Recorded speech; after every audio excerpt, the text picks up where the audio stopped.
kid's strange behavior in the backseat forces drive-thru worker to leap into the car. But before we start, please take a moment to give this video a like, subscribe, and hit the bell so you'll never miss these great stories. Working in fast food has become a modern rite of passage, and while these fast food jobs can get monotonous quickly, one Chick-fil-A employee survived a shift that was anything but scary. Because after Logan Simmons heard a strange cry through the drive-thru window, he was thrown into a life or death scenario he never signed up for.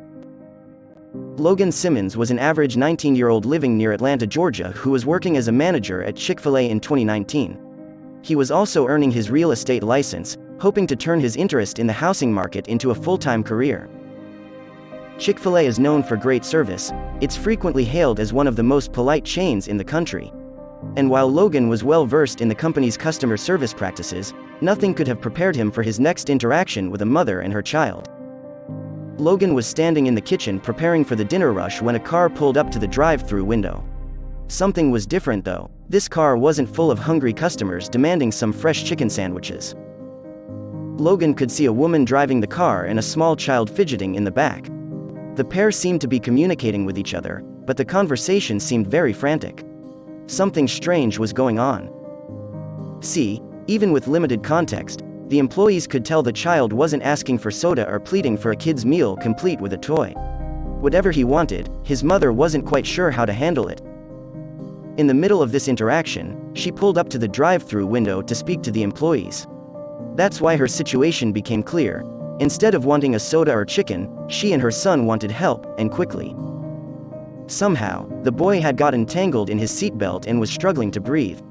Even worse, like a desperate animal, his frantic attempts to free himself were actually tightening the belt around his neck. The panicked woman was hoping that someone in the restaurant would be able to save her child, but the workers were stunned. Saving a little boy was a bit different than frying chicken and serving drinks. Logan saw this all unfolding. You could see the boy struggling and it getting tighter and tighter, Logan said. He was turning red and losing pigmentation in his face. The manager knew someone had to act quickly. There was an issue, however: location.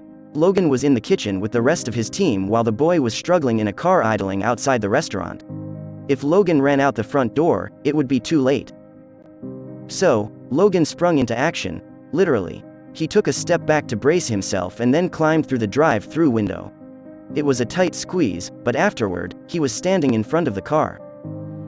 Chick-fil-A employees frequently go above and beyond, but asking Logan to save a life went beyond anything taught in the employee handbook. Still, the child was still struggling, so in a moment of desperation, Logan asked the woman for permission to do something crazy. Logan quickly grabbed for his trusty pocket knife. He hacked and sawed at the belt, but it proved sturdy. It was tough to cut through. He kept at it, cutting for seconds that surely felt like hours. I cut it down and he laid back in the seat, and I was immediately like, "Hey, are you okay?" Logan told the Gainesville Times. He was crying then, and I knew he was breathing perfectly fine if he could cry. Logan's quick thinking didn't go unnoticed. "I'm amazed he didn't panic," Logan's mother, Terry, explained. As his mother, I would have panicked. I'd be running around going, "Oh my gosh, what do we do?" Logan, however, had an unexpected response. Rather than accept his new fame, Logan was quick to deflect it. While he had done something amazing, he hadn't done it seeking fame or a TV interview. His main concern was something bigger. Ever the manager, Logan was mainly concerned with keeping everyone safe. "I'm just so thankful everyone is okay," he told USA Today. "I'm still a little shocked by what happened, but am grateful I was able to help." Despite that sentiment, Logan was still being hailed as a hero. And while locals didn't gather to watch him soar across the sky, his actions did bring more attention than he was prepared to handle. Logan explained that, in addition to all of the press coverage, people were cheering for him and shouting his name in the streets. Some locals have even visited the restaurant for a chance to thank him in person. As word about his heroism spread, Logan's admirers put together a fundraiser for him, hoping to raise money for Logan to buy his own car. That would go a long way in helping lock down a career in real estate. He's got another plan to help him out first, though. In light of recent events, Logan is considering asking for a raise. And while Chick-fil-A didn't train him on how to save lives, he's definitely taken customer service to a whole new level, but this wouldn't be that out of the ordinary for Chick-fil-A.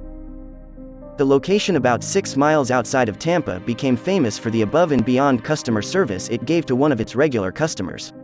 In fact, he was so regular, he basically became a part of the restaurant itself. Literally. For 99-year-old Stephen Bellissimo, his favorite restaurant in Oldsmar, Florida became part of his daily routine. Every day he buttoned up a collared shirt, slid into a blazer, and, when he felt hungry, drove on down to the same place. Stephen couldn't get enough of the classic fried chicken sandwich, with 2 pickles and a buttered bun. And because he came every day, the near 100-year-old developed quite a reputation. Because every day for nearly 20 years, he ordered the same meal and sat in the same booth, for hours, without fail. For the employees, he became a beacon of comfort, the kindly man you just knew would smile at you. They called him Mr. Steve. Stephen makes everyone here feel loved and welcomed, Chick-fil-A marketing director, Brittany Kraft, said. He told anyone who would listen that he wanted nothing more than to live to be 100. But just before his 100th birthday, he suffered an accident. Either through an act of carelessness or feebleness, Stephen fell down. While the fall didn't induce any life-threatening damage, the rest of Stephen's family started worrying. Could the aging man live on his own anymore? After some hard conversations, Stephen did what was best for his health and moved in with his son. He lived far from the Chick-fil-A, and soon, Stephen's 6 weekly visits were reduced to just 1 on Friday afternoons. On that day, Stephen ordered his chicken sandwich, sat in his same booth, and stayed for hours. On the other days, employees glanced hopefully at Mr. Steve's empty booth, waiting for a man who wouldn't be coming. And while happy he still had the strength to eat his favorite chicken after his fall, Stephen longed for his daily talks with the fast food employees he'd grown so fond of. So when his 100th birthday finally arrived, he knew just where he wanted to go. On September 21, 2018, Stephen and his son went to that Oldsmar Chick-fil-A. The 100-year-old led the way, excited to be in his favorite place, but the restaurant looked different. Eyes wide, Stephen looked around the restaurant where he'd spent about 20,000 hours of his life over the past 2 decades. "Oh my God," he said, incredulous. "What's going on?" Dozens of helium-filled red balloons bobbed against the ceiling, party hats sat atop the tables, a giant cardboard check clung to the back wall, and a bright banner hung above a window just beside the front counter. And before Stephen could get a full grasp on his surroundings, Chick-fil-A employee Brittany Kraft, cheered on by a few well-dressed guests, wrapped the 100-year-old up in a tight, sincere hug. Only then did he read the banner. It read, "Happy 100th birthday, Mr. Steve." Soon, Stephen was enveloped in love by Chick-fil-A employees and restaurant guests who frequently visited Stephen at his booth. But there was even more to the celebration. With a hand on his shoulder, Brittany delivered the grand finale. "Mr. Steve," she said, "we want to give you Chick-fil-A for the rest of your life. You're getting it for free." "I come here to eat Chick-fil-A for free?" he clarified.